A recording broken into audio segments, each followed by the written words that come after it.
ان آیات کی تقسیم اس طرح یاد رکھیں کہ ان میں تقریباً 500 آیات احکام سے متعلق ہیں، ان میں کوئی نہ کوئی حکم نازل ہوا ہے، اور بقیہ جتنی بھی آیات ہیں ان میں یا تو اللہ تعالیٰ کی طرف سے کوئی وعدہ ہے،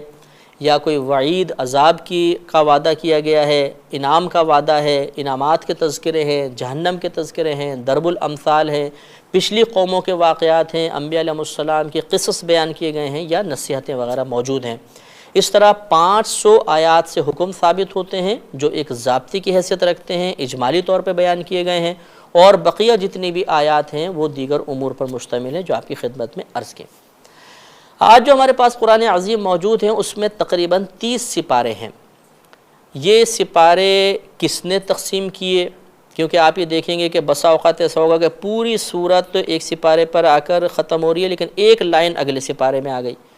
تو یہ جو سپاروں کی تقسیم کی گئی ہے، قرآن پاک کی آیات کو 30 سپاروں میں تقسیم کیا، اور ہر سپارے کا پھر نام بھی رکھا گیا، یہ کس نے کام کیا اس کے بارے میں کتب تاریخ بالکل خاموش ہیں، کس شخص نے یہ کام کیا یہ نہ معلوم ہو سکا۔ لہذا یاد رکھیں کہ قرآن پاک کی جتنی مقدار ہے اس مقدار کو قائم رکھنا فرض ہے۔ اب اسے سپاروں میں اگر تقسیم کیا جائے تو اس میں اختلاف ہو سکتا ہے، جیسے بعض بزرگوں نے لکھا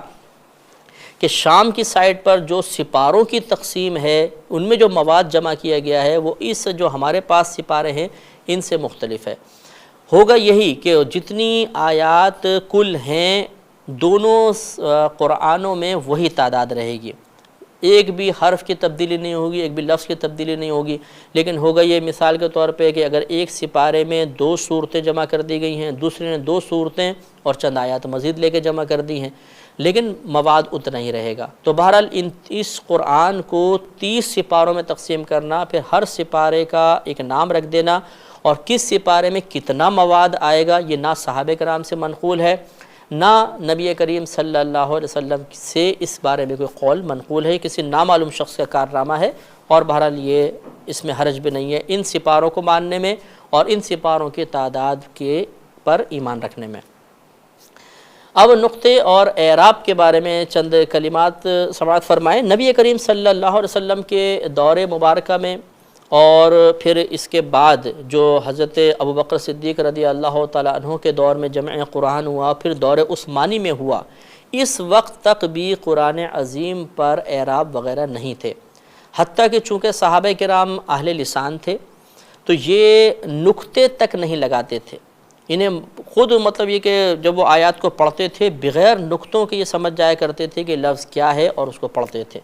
لیکن پھر جیسے جیسے یہ قرآن عظیم عربوں سے نکل کر عجمیوں میں آنا شروع ہوا، دیگر اور ممالک میں پہنچنا شروع ہوا، ویسے ویسے اس بات کی ضرورت پیش آتی رہی کہ قرآن عظیم کو نقطوں کے ساتھ اور اعراب کے ساتھ لکھا جائے، کیونکہ لوگ اغلاط میں مبتلا ہونے لگے، غلطیاں کرنے لگے، لہٰذا پھر اس بات کی ضرورت پیش آئی، اور سب سے پہلے اس پہ نقطے لگائے گئے، پھر اس پہ زبر زیر پیش وغیرہ لگائے گئے، پھر رکوع وغیرہ کی تعداد، پھر آیات کے نشانات، پھر دیگر رموز و اوقاف، پھر تجوید کے قواعد مقرر ہوئے، لغت کے قواعد مقرر ہوئے، اور اس طرح مکمل طور پہ قرآن پاک کو سمجھنے کا اہتمام کیا گیا۔